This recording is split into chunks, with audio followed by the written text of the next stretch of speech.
안녕하세요. 평생피부과 동물병원 박원장입니다. 오늘은 강아지 알러지 그리고 아토피의 진짜 원인에 대해서 이야기를 해보려고 합니다. 왜 강아지 알러지와 아토피의 진짜 원인에 제가 좀 더 집착을 하냐 하면 진짜 원인을 알아야지 그거에 맞춰서 문제를 해결해 나갈 수 있기 때문입니다. 그러면 알러지의 진짜 원인이 뭔지 한번 살펴보겠습니다. 우리가 흔히 접하는 의료 서비스, 그거는 정통 서양 이야기라고 이야기하고 줄여서 정통 이야기라고 이야기를 하겠습니다. 정통 이야기는 아토피의 원인을 다음과 같이 이야기하고 있습니다. 알레르겐, 공기오염물질, 그리고 미생물, 화학물질, 기타 것들이 있는데 거기에 흡입 알러지 원으로 꽃가루, 먼지 진드기, 개, 고양이, 바퀴벌레 그런 것들, 또 식품 알레르겐으로 우유, 계란, 그리고 기타 곤충, 약물, 라텍스 같은 거, 그 외에 실내 오염물질, 미세먼지, 오존, 지수화합물, 그리고 실내 오염물질로 미세먼지, 휘발성 유기화합물, 포르말데히드, 그 외에 화학물질로 살균제를 비롯한 보존제, 방향제, 시멘트 이런 여러 가지 것들을 이야기하고 있습니다. 그리고 정통의학에서는 유전자와 단백질을 아토피의 중요한 원인으로 이야기합니다. 그래서 유전자 같은 경우는 어떻게 우리가 바꿀 수가 없는 거기 때문에 아토피가 있는 사람의 경우 근본적인 문제를 해결하지 못하고 평생 관리를 해야 한다고 합니다. 그리고 단백질, 이거는 동물병원에서 많이 이야기하는데 단백질 때문에 알러지나 아토피가 많이 생겨서 그 단백질을 가수분해한 그런 사료를 먹이라고 합니다. 그런데 이런 전통 이학적 시각 말고 제가 최근에 몇 번 소개해드렸던 근본적인 원인을 찾아서 그런 문제를 해결하는 쪽으로 좀 더 초점을 맞춘 기능의학은 좀 약간 다른 식으로 접근하고 있습니다. 그래서 보면 환자혁명이란 책을 쓴 조한경 의사가 그분의 유튜브 방송에서 소개한 알러지 원인 8가지를 소개해 드리려고 합니다. 그 유튜브 영상은 아래 더보기에 링크를 달아 놓을 테니까 관심 있으시면 한번 보시면 될 것 같습니다.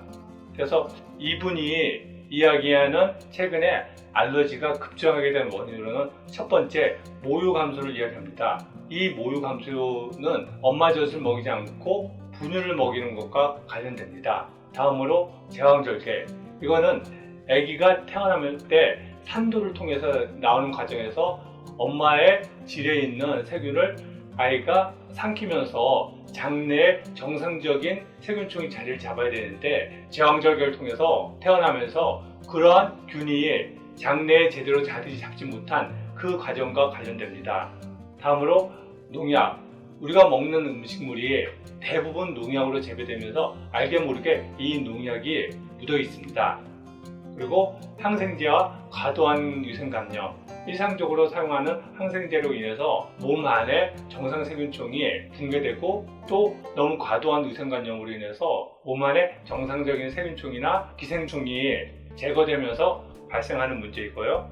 그리고 가공식품, 그거는 식품 첨가물과 관련된 거고요. 그리고 6번째는 화학물질, 이거는 일상적으로 사용하는 샴푸, 그리고 락스와 같은 소독제 그런 것들 관련되고, 또 7번째 공기오염, 이거는 최근에 미세먼지 너무 심해지고 있는데 이런 것들 관련되고요. 그리고 8번째 백신, 그래서 이 백신을 강조하기에 요새 어린아이들이 백신을 얼마나 많이 하고 있는지 살펴봤더니 보시는 것처럼 결핵부터 해서 굉장히 많은, 거의 한 50가지 가까이 백신을 하고 있더라고요. 이렇게 과도한 예방접종으로 인해서 몸 안에 면역계가 교란되면서 알러지를 유발한다고 그렇게 이야기를 하고 있습니다. 그래서 방금 살펴본 것처럼 정통의학과 기능의학은 알러지 주요 원인에 대해서 이야기하는 것이 차이가 있습니다. 이 두 가지 시각, 정통의학과 기능의학, 이 둘 중에 어떤 시각이 맞는 걸까요? 여러분들은 어떻게 생각하세요?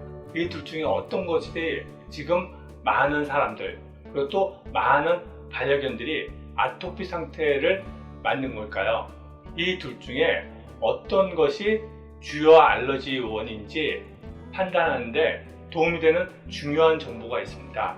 그거는 뭐냐 하면 이런 면역 질환이 1950년, 1960년 요 이후로 급격히 증가했다는 것입니다.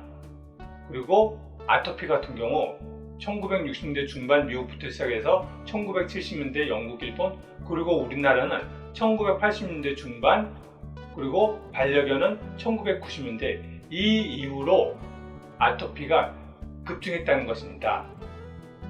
사람들 피부과 전문의가 쓴 저서들 중에는 1980년대 초반 피부과 전문의 공부를 하는 과정에서 외국 원소들을 보면 아토피에 대한 내용이 상당히 많았다고 합니다.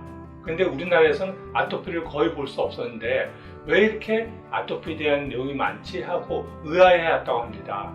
그런데 이 사람이 미국에 공부를 하러 가서 진료를 하면서 보니까 정말 아토피 환자가 많더랍니다. 그래서 거기서 공부를 하고 1980년대 후반 귀국해서 우리나라에서 피부과 병원을 오픈하고 진료를 하다 보니까 아토피 환자가 정말 많이 늘었다는 것을 경험했다고 합니다. 이렇게 아토피 그리고 알러지는 1960년대 그리고 우리나라에서는 1980년대 이후에 급격히 증가했습니다. 여기서 우리가 중요하게 인식해야 되는 것은 방금 요 시대별 알레르기 질환의 급증상에서 본 것처럼 1980년대 이후로 변화된 어떤 것이 아토피 그리고 알레르기의 주요한 원인입니다. 그렇기 때문에 그것이 무엇인지 제대로 인식하고 그것을 피하는 것이 지금 알러지, 아토피로 고생하고 있는 반려동물들이 그 상태에서 벗어날 수 있는 길입니다.